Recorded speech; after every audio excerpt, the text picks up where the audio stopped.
As the weather cools off, you may find yourself looking for a new and comforting dessert to try.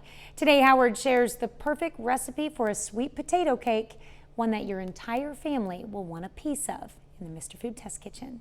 I think it's interesting how our taste buds seem to crave certain desserts based on the time of year. In the spring, we can't wait to make sweets that are lighter and brighter, so we tend to gravitate towards lemon this or lime that. As we move on to summer, everyone's looking for desserts like peach cobbler, as well as ones that are creamsicle inspired.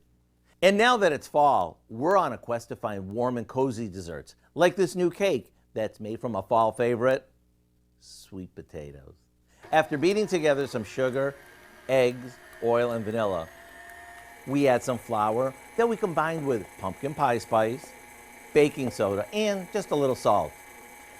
Now for the star of this cake, we add in some shredded sweet potatoes along with chopped walnuts.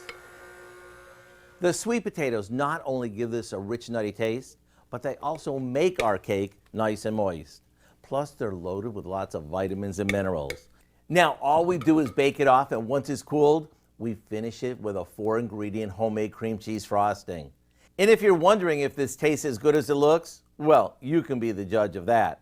To get the recipe for our super moist sweet potato cake, simply visit our website. I'm Howard in the Mr. Food Test Kitchen, where today we found a fall favorite way for you to say, ooh, it's so good. You can find this recipe along with a lot more good food from the Mr. Food Test Kitchen online. Just go to our website at KOAMnewsnow.com.